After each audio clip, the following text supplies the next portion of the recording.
प्रिय आत्मन, श्री कृष्ण जन्माष्टमी की कोटि कोटि बधाइयाँ, कोटि कोटि शुभकामनाएं। आज नोबल वर्ड्स में हम आपको मुख्य रूप से गीता पर, क्योंकि जो महाभारत का युद्ध हुआ द्वापर युग में, तो उसमें वो गीता उसी मतलब युद्ध के दरमियान भगवान श्री कृष्ण ने अर्जुन को उपदेश देने के लिए, क्योंकि अर्जुन अपने कर्तव्य पथ से विमुख हो रहे थे, तो उनको कर्तव्य पथ पर लाने के लिए गीता का उपदेश दिया। गीता सर्वकालिक सार्वभौमिक ये ग्रंथ है और ये किसी जाति देश संप्रदाय से नहीं जुड़ा हुआ है। गीता का जब वो अध्ययन करने का या पारायण करने का जब वो होता है, तो उसमें विनियोग में पहले यही लिखा गया है, ओम अस्य श्रीमद् भगवद गीता माला मंत्र। गीता महामाला मंत्र है। ये सुख, ये समता पर आधारित है। सुख, समता, सुख और शांति का ये सबसे बड़ा, अगर सच पूछा जाए तो वो ये समता मूलक ग्रंथ है।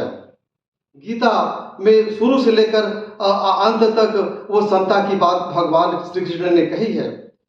ये सच पूछा जाए तो समता, सुख और शांति का ये महासमुद्र है।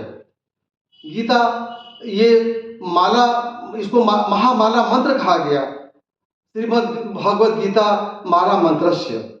अब यहाँ कहना ये है कि वो अगर वो एक एक उदाहरण अगर दिया जाए श्लोकों से तो बहुत विस्तार में जाएगा। मेरा कहना यही है कि भगवान कृष्ण वो परिपूर्णतम ब्रह्म थे, ब्रह्म के परिपूर्णतम पूर्णावतार थे, और वो ऑमनिसिएंट, ऑमनीप्रेजेंट, ऑमनीपोटेंट, सर्वशक्तिमान और सर्वत्र विराजमान और सर्वज्ञ।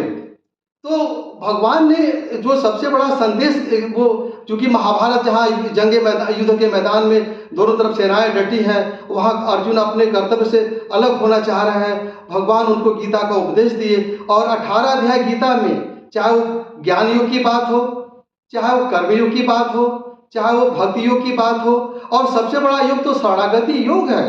भगवान ने जब अर्जुन प्रश्नों का बहुत बड़ा वो झड़ी लगा दिया, तो भगवान अंत में यही कहे कि सर्वधर्मान परित्यज्य मामेकम शरणं व्रज अहम त्वां स्वार्थ पाप मोक्षयामि मा शुचः। तो भगवान ने ये, तो अब यहाँ प्रश्न उठता है ये प्रिय आत्मन कि गीता में हमें सबसे बड़ा संदेश तो ये मिलता है, जैसे महाभारत को अगर ले लिया जाए तो राजा का क्या कर्तव्य होना चाहिए, और अगर चाहे वो कितना बड़ा शक्तिशाली हो, अगर वो अधर्म का राह पकड़ रहा है तो वो उसका वो विनाश अवश्य भावी है। यही बात भगवान ने स्पष्ट कहा कि चाहे वो द्रोणाचार्य रहे, चाहे वो कर्ण रहे, चाहे वो भीष्म पितामह ही क्यों न रहे, भगवान कृष्ण ने कहा कि हे अर्जुन, ये लोग अधर्म पर पैर रखे हैं, तुम अपने कर्तव्य से विमुख मत हो। और ये भगवान ने कहा कि ये अधर्म पर पैर रखे हैं, अधर्म के मार्ग पर है, और तुम इनको अपना वो संबंध मत जोड़ो कि ताता मामा और वो ताऊ गुरु और क्या है। ये भगवान ने कहा ये सब आता ही है। ये यहाँ तक कर्ण को भी भगवान ने कहा, कर्ण को समझाया। और सबसे बड़ा अगर देखा जाए तो विश्व शांति का वो सबसे बड़ा वो ये महाग्रंथ है गीता। उसमें विश्व शांति की बातें भरी हुई है। भगवान ने स्पष्ट कहा ईश्वर सर्वभूतेषु, ईश्वर सर्वभूतानां हृदयेषु अर्जुन तिष्ठति, ब्राह्मण सर्वभूतानि यंत्रारोहण माया। भगवान सबके हृदय में है, वो सर्वत्र है। और इसलिए कहा गया गीता वो सार्वकालिक और सार्वभौमिक है और सार्वदेशिक है और कालजयी महाग्रंथ है। तो हमें इसमें ये सबसे बड़ा शिक्षा तो ये लेनी है इस गीता से कि वो जो समाज में ये अशांति फैली है, असमानता है, कोई बहुत धनी है, कोई बहुत निर्धन है, कोई बहुत ताकतवर है, वो ताकत का दुरुपयोग कर रहा है, तो गीता में समता की बात कही। भगवान ने गीता में समत्वम योग उच्यते, वो शुरू से लेकर आखिर तक समता की बात कही। अगर वो समता समाज में आ जाए, संसार में समता आ जाए, तो सुख शांति तो अपने आप आ जाएगी, क्योंकि समानता नहीं है। और सबसे बड़ी बात है कि कोई भी राजा, चाहे वो कितना बड़ा शक्तिशाली हो, और अगर वो अधर्म पर वो अपना पैर रखा है और वो अपने बल को परमात्मा के बल से, जो गॉड है, जिसको जनरेटर, ऑपरेटर और डिस्ट्रक्टर कहा जाता है, कि वही परमात्मा जन्म देता है, वही पालन करता है, वही संहार भी कर देता है। तो चाहे दुनिया में चाहे कोई भी राष्ट्र हो, चाहे कोई राष्ट्राध्यक्ष हो, अपने ताकत को परमात्मा के ताकत से वो ज़्यादा समझता है, तो वो आसुरी हो जाता है और संसार में इस तरह से असमानता फैलती है। और वो समता को लाने के लिए भगवान ने गीता में वो अर्जुन को माध्यम बनाया। अर्जुन को माध्यम बना के गीता में भगवान ने पूरे संसार को संसार के लिए उपदेश दिया। अगर देखा जाए तो हर महाभारत तो हर मनुष्य के हृदय में चल रहा है, काम क्रोध लोभ का ये महाभारत चल रहा है।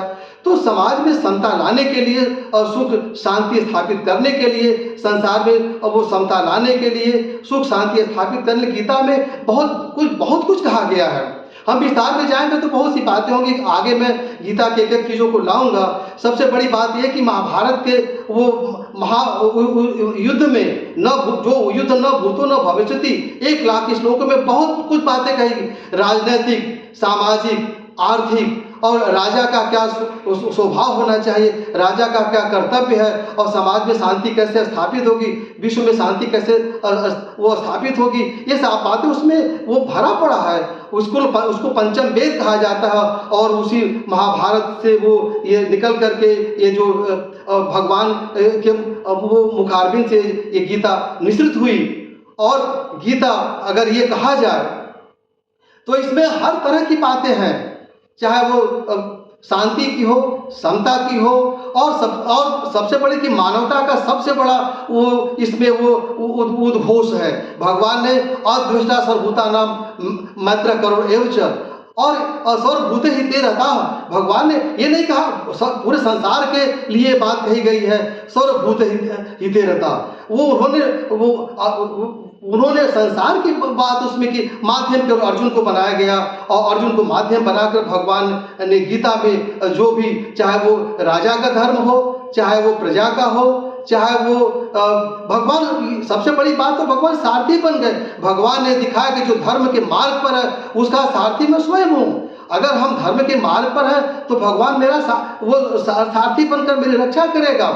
और उसमें नारी रक्षा का सबसे बड़ा वो दिखाया गया आदर्श, द्रौपदी की भगवान ने वो लाज बचाई पूरे भरे समाज में, राज्यसभा में जब वो उनको निर्वस्त्र किया जा रहा था तो भगवान ने नारी की रक्षा की, द्रौपदी की रक्षा की।